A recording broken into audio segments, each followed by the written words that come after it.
offset itu nggak bisa diperdebatkan. Sudah ditarik garis lurus saja. Ketika memang offset ya offset, enggak ya enggak. Nah, kan gitu sih.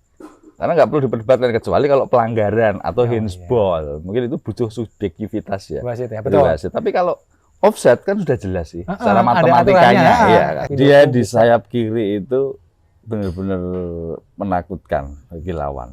Meskipun lawannya Bournemouth ya. Kita tahu lah Bournemouth memang di lini belakang maupun lini tengah depannya juga kurang maksimal. Tapi saya rasa dia itu ciptakan 1 gol, 4 assist, Cak.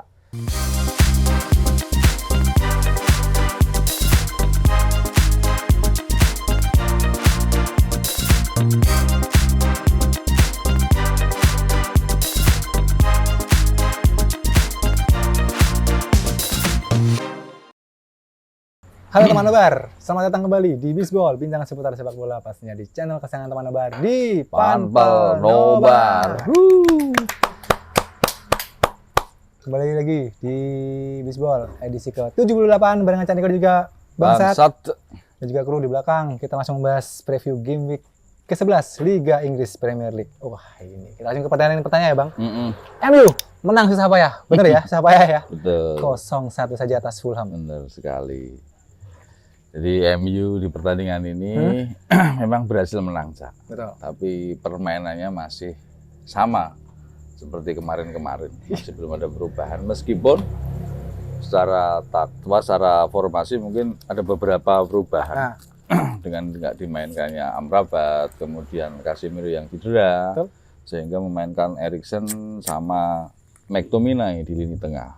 Dan Rashford yang kemarin ada informasi bahwa dia dihukum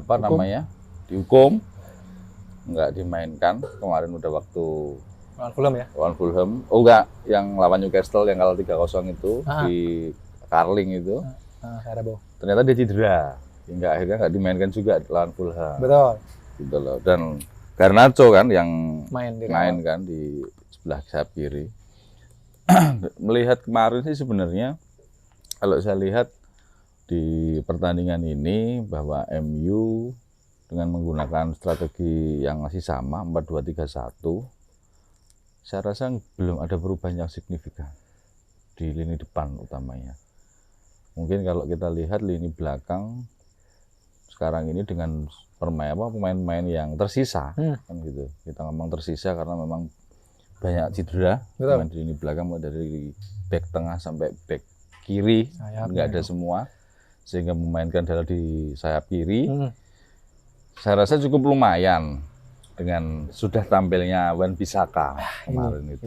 Jadi Wan-Bissaka memang saya rasa salah satu pemain yang cukup baik di pertandingan kemarin ketika dia memang berhasil menghentikan sayap-sayap dari Fulham, Willian, kemudian Pereira juga. Dan memang kiper si Onana ini memang cukup berhasil saat ini. Dalam arti mungkin di beberapa pertandingan awal dia sempat blunder, kemudian juga dibanding-bandingkan dengan De Gea. Tapi saya rasa dengan konsistensi dia di beberapa match, 3 match belakang, ini membuktikan bahwa dia memang rekrutmen yang layak bagi MU sebenarnya. Banyak save-nya ya, Bang? Save-nya gitu. Iya, save-nya ya. 99% gol lah. Itu dia tuh ya kayak kemarin ketika melawan Leicester City kan dia save-nya sampai 7 save dia. Meskipun bobol 3 kan. Coba kalau enggak dia berapa bobolnya? Nah, itu. Gitu. Dan di pertandingan kemarin juga ada 2 save dia yang cukup krusial, ini juga krusial. Sehingga memang enggak buat MU kebobolan. Tapi memang di lini tengah terutama, lini tengah dan lini depan ini kurang menjanjikan. Rasmus Højlund itu juga karena memang dia nggak mendapatkan suplai, saya rasa. Karena secara permainan Garnacho sama Rashford itu hampir sama dia. Jadi dia tipikal penyerang sayap yang memang bukannya crossing tapi lebih menusuk ke tengah. Terus, jadi ketika dia dapat bola itu dia ke tengah pasti. Nah, ketika seperti itu kan otomatis striker utamanya itu pasti akan mundur karena nggak ruang kan. Betul. Sehingga nggak mungkin dia akan memberikan operan, pasti di shoot sendiri kan gitu. Nah itu yang memang menjadi kendala dari lini depan MU khususnya dengan Højlund kan. Padahal Højlund kan memang butuh suplai bola. Apakah dari sayap atau mungkin dari tengah lewat siapa namanya Bruno Fernandes. Sedangkan Scott McTominay ini kan perannya dia lebih kayak seorang second striker dia. Malah ya? Iya, McTominay itu. Karena dia ketika ada bola-bola itu sering maju. Iya. Jadi kadang-kadang memang agak tumpang tindih dengan Højlund. Betul. Saya melihat itu. Oke, gol pertama yang dianulir Bang. Itu nggak offset, Cak. Nah, ternyata kemarin saya baca itu adalah subjektif kayak apa ya? Subjektif wasit lah. Iya, kebijakan wasit. Nah, itu yang Iya saya kan? baca benar. Makanya kan ketika itu dia lihat VAR kan. Karena itu dia ingin melihat apakah itu offset atau enggak. Ternyata wasit menyatakan itu offset. Padahal harusnya kayak gitu kan ditarik garis saja. Iya. Biasanya kan kayak gitu ya, Betul. ditarik garis. Offset enggak? Ditarik garis tapi offset. Tapi kan yang ditarik itu kan bukan si Garnacho kan. McTominay Garnacho benar. Padahal bolanya kan ke Garnacho, Cak. Iya. Bukan ke McTominay. Itu. Iya kan? Bolanya itu ke Garnacho. Nah. Lah Garnacho itu enggak offset karena tangannya pemain Fulham itu Si Bailey apa iya, itu lebih depan gitu loh.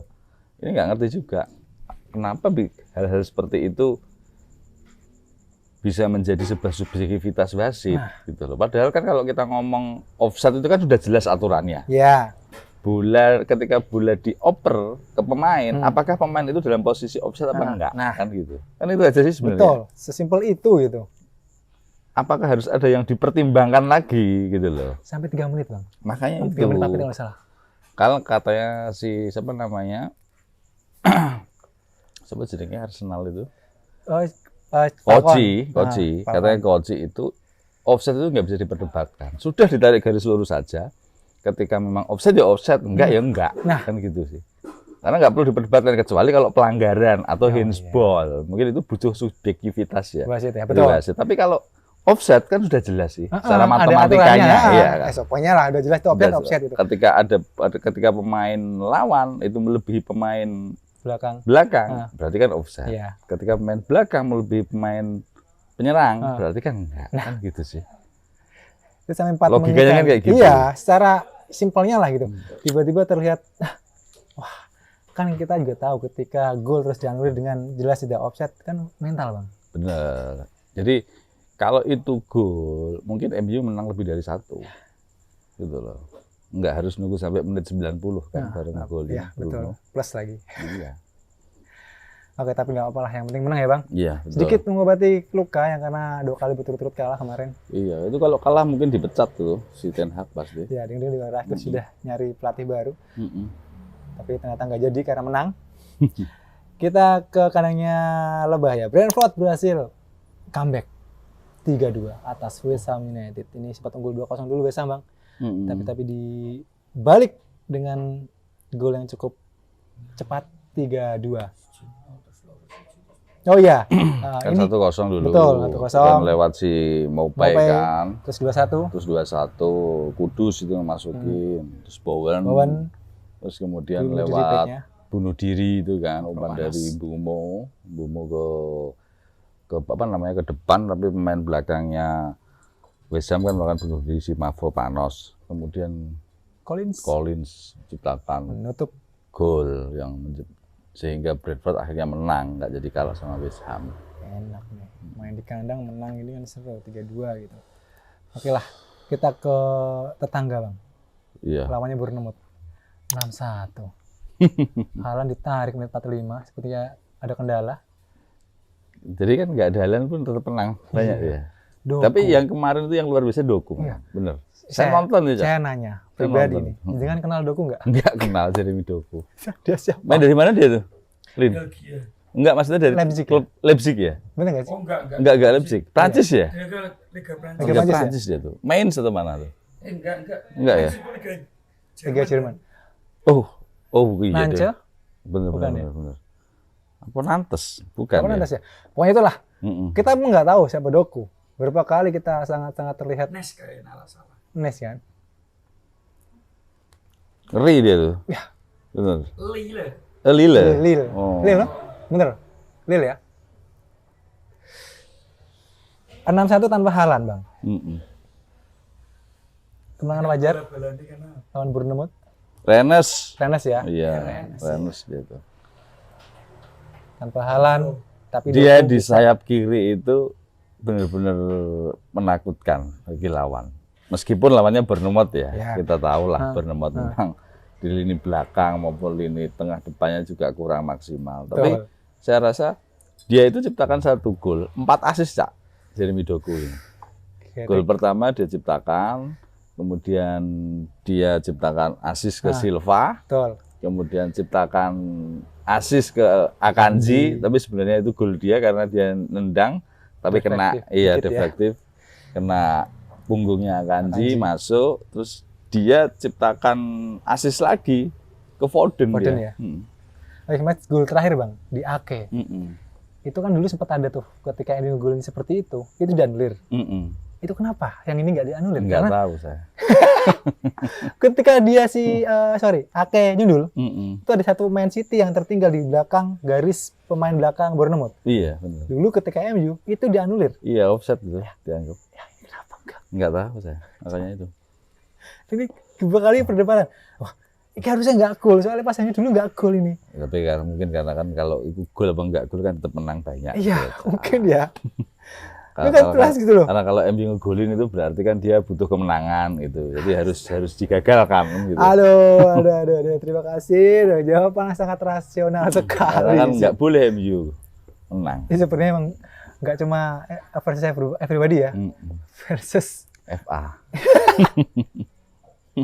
Oke, 6-1, kemenangan yang cukup besar, tapi kita tahu Bournemouth juga emang keadaan juga kurang bagus. Kita ke tim yang juga layak untuk kita apresiasi ya Bang. Mm-mm. Kemenangan pertama dari tim promosi. Sheffield United Benar, berhasil menang Sheffield, atas benar. Wolves 2-1. Benar. Ya meskipun dia sempat ketinggalan kan, si Sheffield itu kan ketinggalan dulu.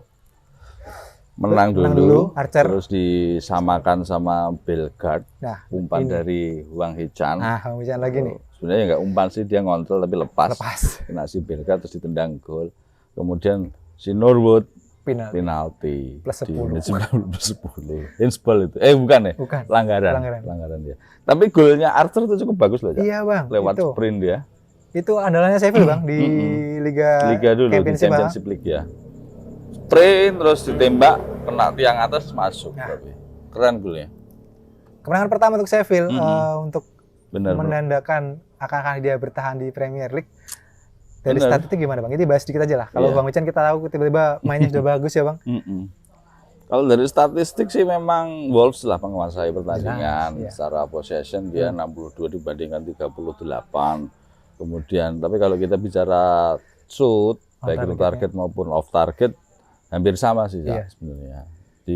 Cukup berimbang. Tapi memang kalau kita ngomong ke masalah kekuatan tim memang secara kualitas memang main-main Wolves kan memang benar-benar paling enggak dia tingkat di atasnya Sheffield lah.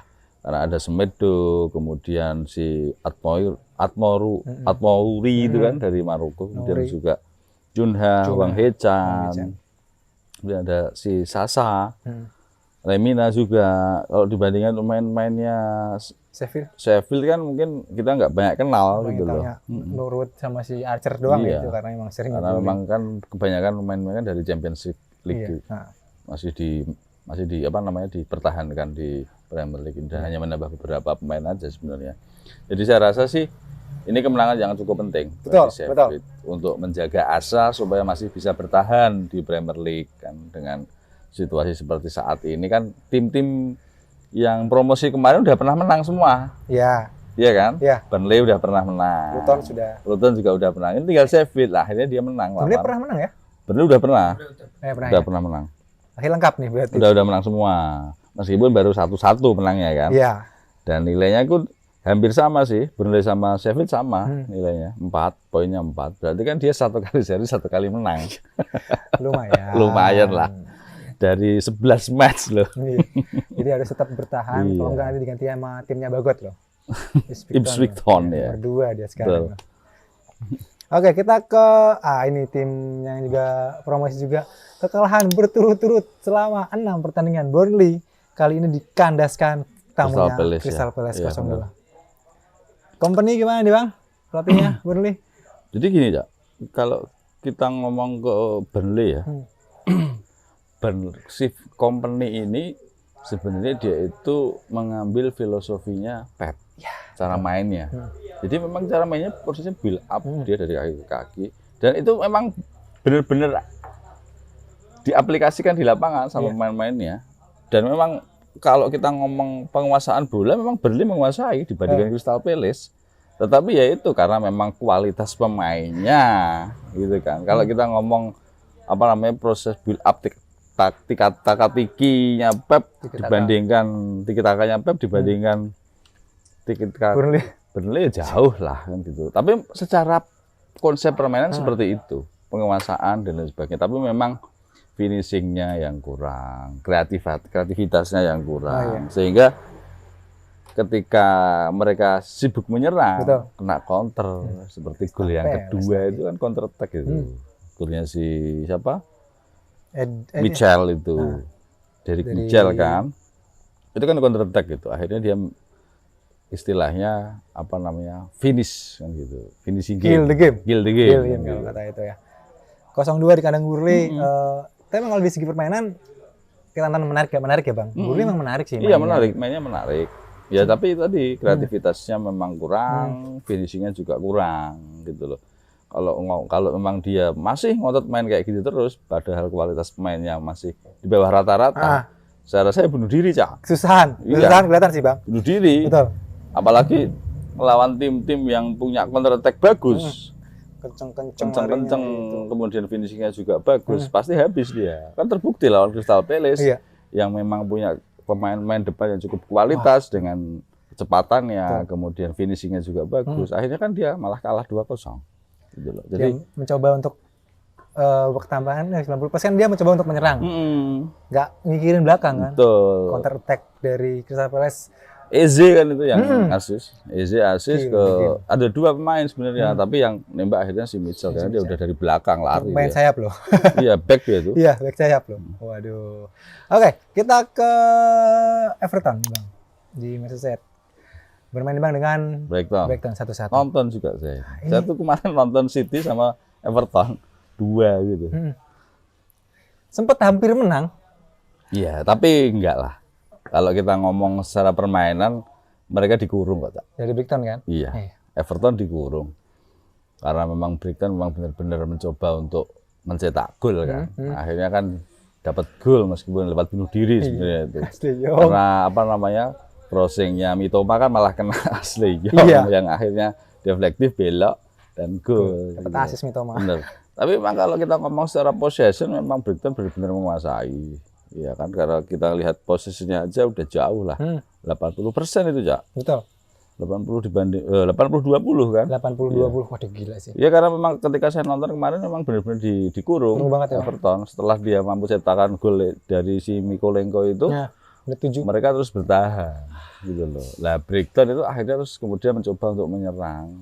Tapi ya karena tadi itu sisi pertahanannya Everton yang cukup solid sih sebenarnya. Mundur semua ya, Bang? Iya. Itu kalau kemarin nggak ada gol bunuh diri dari si Ashley Young mungkin kalah. Nah, itu dia.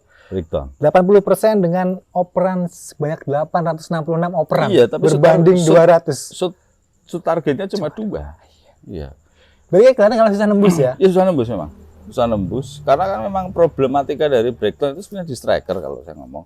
Sampai kemarin kan si siapa? Joao Pedro dimasukin kan di menit 45, gantiin siapa itu? Kemarin si Joao Pedro itu masuk dia gantiin si Lallana kan. Oh, ada Lallana. Lallana kan sebenarnya kan seorang gelandang dia. Iya. Digantiin sama striker kan memang tujuannya untuk menyerang karena kalau kita ngomong strikernya kan sebenarnya sudah ada si Ferguson. Jadi dia memang benar-benar mau menyerang di babak kedua kan. Ansu Fati juga masuk, Ansu Fati. Iya, Ansu Fati dimasukin. Akhirnya kan mereka mampu ciptakan gol meskipun lewat bunuh diri. Jadi saya rasa ya ini hasil yang cukup menguntungkan bagi Everton karena dari sisi permainan mereka lebih banyak ditekan daripada menyerang. Menekan tapi Brighton juga tidak mampu menembus lini terakhir ya. Iya, jadi di seperempat lapangan aja. Nggak sampai ke gawangnya Everton karena memang cukup solid sih pertahanan dari Everton ini karena dia setelah menciptakan gol, mereka kemudian berada di belakang semua. Banyak. Oke, kita ke pertandingan cukup kontroversi nih golnya ya. Iya, betul. Tapi ya selamatlah buat Newcastle akhirnya memberikan kekalahan pertama untuk Arsenal musim ini. 1-0 saja, tapi membuat rekornya Arsenal untuk menang akhirnya pupus. Tapi Gordon. kalau kita ngomong permainannya sih imbang di lini tengah ya. Karena mainnya itu berkutat di lini tengah, Kak. Oke. Jarang mereka sampai ke depan, sampai syuting itu jarang sekali. Kita bisa ngelihat lah shoot on targetnya masing-masing kan cuma berapa itu. Jadi memang cukup menarik di lini tengah. Tanpa Odegaard. Tanpa Odegaard. Dan kemarin sempat agak ramai di media sosial. Tolong jangan merubah posisi di Rice. Dengan Rice kan dipindah, Bang. Jadi agak maju dikit, posisinya diganti Jorginho. Benar. Nah itu. Iya, karena kan kalau kita ngomong Arsenal kan sebenarnya dia sekarang ini nggak mengenal double pivot dia. Iya. Sejak nggak adanya siapa si Granit Xhaka ya. Kalau dulu memang dia pakai double pivot dengan Granit Xhaka sama si Partey kan di lini tengah kan. Sedangkan Granit Xhaka agak memang maju ke sedikit ke depan, dia kayak box to box gitu. Nah sejak nggak adanya Granit Xhaka, sekarang kan memang hanya satu orang gelandang bertahan, dan Declan Rice itu sebenarnya yang mampu melaksanakan walaupun sendirian tapi dia mampu dia. Dan sebenarnya ketika seperti itu dua orang gelandang serang ini yang harusnya memang benar-benar kreatif gitu loh. Odegaard, Kai Havertz, kemudian atau mungkin si siapa? Bukan Jorginho ya. Bukan, si Smith Rowe, kayak yang kemarin itu kan Smith Rowe. Sebenarnya kalau dimain kayak apa atau mungkin si siapa si yang masukin kemarin itu? Ketia? Bukan. Yang main pengganti. Bukan Kiwior ya. Terus Vieira. Itu kan sayap, Bang. Iya, tapi dia bisa juga di gelandang tengah sebenarnya. Gelandang serang dia bukan sayap. Saya mikir Trossard juga di tengah loh dulu. Iya, Trossard sih sebenarnya sayap dia, tapi dia memang bisa masuk ke tengah juga. Nah itu tadi, jadi ketika memang Declan Rice di belakang ya di belakang lah gitu. Karena ketika dia di situ itu sudah lah tenang kalau saya lihat Arsenal. Karena meskipun dia itu seorang gelandang bertahan, tapi dia juga punya kemampuan, Cak. Suplai bola. Visinya bagus ya. Visinya bagus ya, dengan bodinya yang besar tinggi, tapi dia cukup lincah, motong-motongnya, kemudian juga cara melihat permainan lawan itu dia cukup bagus lah, makanya kan dia jadi langganan timnas kan di Inggris. Dan kemarin ini sebenarnya memang ada sama-sama kuat di lini belakang gitu loh. Kita tahu sendiri lah Newcastle kan memang tim yang solid di lini belakang kan, di musim kemarin. Jadi musim kemarin benar sih, ya, tapi memang di awal-awal agak-agak. Ya di awal-awal musim ini memang agak-agak kurang ya. Tapi kalau kita lihat kemampuan lini pertahanan dari Newcastle kan memang kita bisa melihat di musim kemarin yang cukup solid. Nah ini ketika Arsenal ketemu, ini memang susah untuk menembus, dan sebenarnya Newcastle juga susah nembus karena memang kalau kita melihat dari gelandangnya sebenarnya mereka kalah dengan gelandangnya Arsenal di tengah. Tapi ya tadi itulah yang namanya sepak bola itu kan bundar ya. Betul. Gitu ya. Bola itu bundar. Meskipun Arsenal itu menguasai permainan, menang di lini tengah, tapi hasil akhir ternyata berpihak kepada Newcastle kan. Meskipun golnya cukup kontroversi, Cak. Tapi Bang menurut saya bola udah keluar sih, Bang. Selain bola sudah keluar, itu pelanggaran. Ada pelanggaran dulu kan? Iya kan didorong Gabriel itu. Sebelum dimasukin sama si siapa namanya? Gordon itu kan sebenarnya kan ada pelanggaran dulu. Tapi nggak tahu kok jadi gol. Agak mau selebrasi, kata kayak pelanggaran gitu. Iya, benar. Gordonnya. Iya. Karena kan sebelumnya ada ini didorong. Iya. Kaget gak disahkan. Protes akhirnya Arteta. Iya, protes. Gini protes loh, kemarin juga protes gitu. Tapi saya yang agak-agak mikir ya, ketika tim-tim itu ketemu sama tim yang kita anggap agak berat ya, misalnya kayak ketemu City, itu MU itu selalu ketemu tim yang full team terus. Misalnya kayak ketemu City, itu full team. Ada Rodri, walaupun nggak ada Kevin De Bruyne. Ketemu Arsenal juga full team juga. Nanti ketemu Liverpool semoga agak full team lah gitu. Iya, jadi kayak nggak ketiban pulung ya, ketiban temennya pulung. Gitu ya. Iya. Ketika Newcastle bisa menang 1-0, Rice yang dipaksa untuk agak maju dari posisi aslinya dan menang Newcastle. Kenapa sih lawan MU bisa gini, lawan timnya nggak full tim? MU kalah kok lawan Newcastle. Iya sih. Newcastle itu brave loh dia tuh main-mainnya. Mengerikan. Newcastle tuh mainnya brave dia itu. Meskipun kualitasnya mungkin nggak bagus-bagus amat ya, tapi secara fisikal kemudian semangat mainnya tuh benar-benar semangat dia. Skor itu kalau gini kan udah Newcastle. Jadi melawan tim-tim berat pun gini sekarang. Iya karena memang kita tahu sendiri lah Newcastle itu kan mereka meskipun nggak main kayak City, nggak kayak Arsenal, nggak main penguasaan, tapi memang Spartannya itu memang tinggi, kelihatan ya tinggi. Kayak Gordon, kemudian Wilson, masih si Bruno Guimaraes, Joelinton itu kan main-main yang kenceng lah kalau saya bilang. Ya, padahal belakangnya juga belum full ya sebenarnya. Iya, benar full karena kan cuma Sahar kan biasanya kan ada satu lagi tuh siapa? Skar, terus apa yang tinggi itu aku lupa. Bukan pemain belakangnya, backnya kan cedera dia. Lama banget tuh, nggak sembuh-sembuh. Bootman. Iya, itu dia. Yang kita sering gemes juga kapan lawan Newcastle. Wong kok wis dhuwur, tinggi, kan? Melayune banter di sisan gitu. Itu Burn itu. Oh iya Burn ya? Bootman juga ngeselin sih. Kan tinggi. Iya, Burn yang back kiri, kan tinggi. Sar itu sebenarnya sayap kan sih? Enggak, dia back tengah. Back tengah emang ya? Dia back tengahnya Swiss toh. Oh iya. Dia kan kapten Swiss. Iya, kapten Swiss. Tapi tertolong dengan apa ya namanya ya? Tapi kipernya kan juga bagus. Ini Pope. Iya.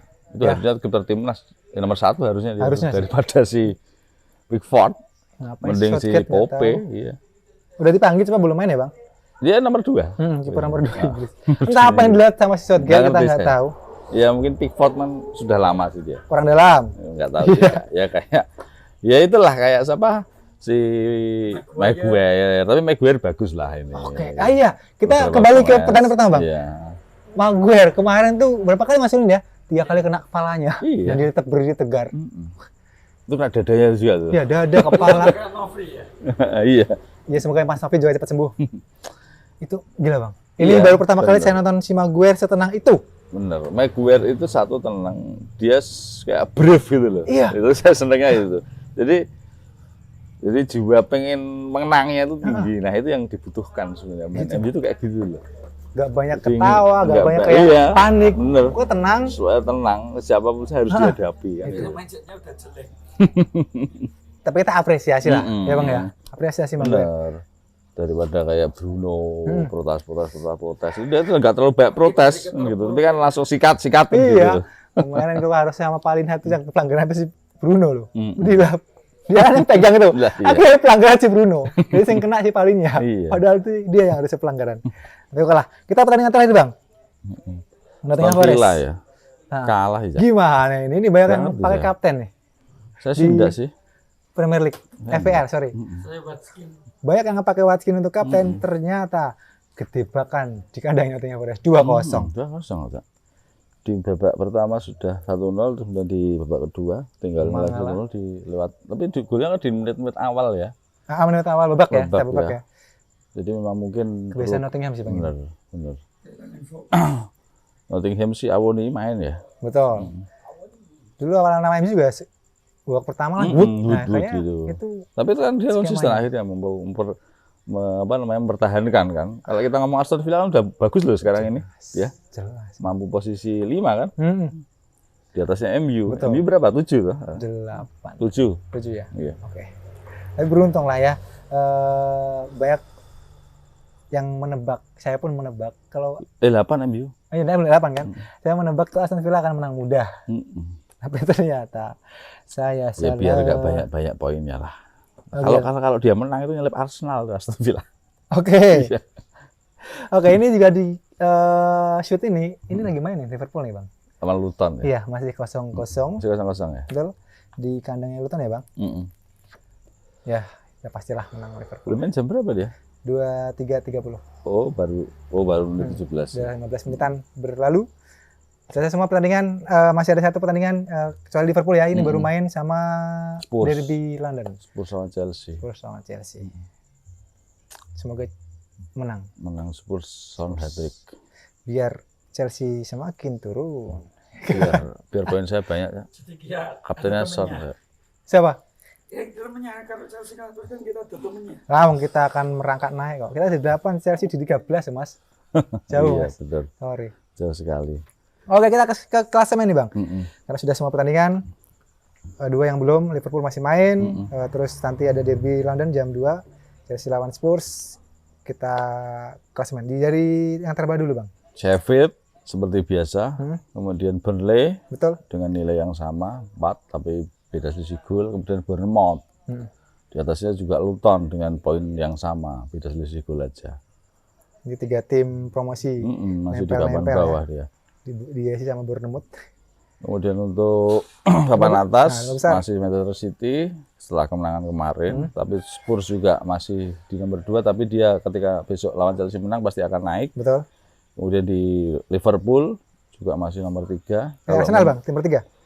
Kalau menang ya, Kalau Liverpool menang kalau nomor seri 3. aja ini Liverpool udah naik. Oh, 25 poin ya. Ya.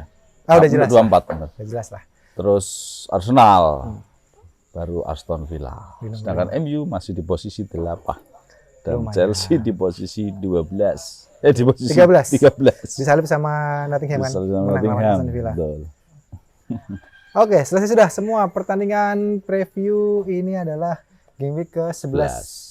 Udah jalan 11 saja ini teman nobar ya. Terima kasih pokoknya yang sudah menyaksikan sampai habis video Bisbol edisi kali ini. Ayo jangan lupa nonton yang lain videonya. Jangan lupa di like juga, komen, share juga. Yang belum subscribe akun channel Panpel Nobar, langsung aja di subscribe akun channel Panpel Nobar. Jangan lupa juga follow, Bang. Di Instagram, kemudian TikTok, sama-sama @panpelnobar. Oke. Ada pemain Liga Inggris yang akan jatah main di Indonesia ya, Bang? Betul, di Piala Dunia U17. Juga ada pemain Arsenal yang sudah main di Premier League. Padahal masih umur 15 tahun. Wah, itu dia. Hapner juga katanya dengar-dengar sudah mau diresmikan masuk timnas Indonesia. Selamat datang kembali Hapner. Mainnya Wolves ya, Bang? U21. Udah satu. Oke, kalau gitu. Caniko pamit. Bangsa juga pamit. Pro juga pamit. Salam fans. Layar kaca. Bye-bye.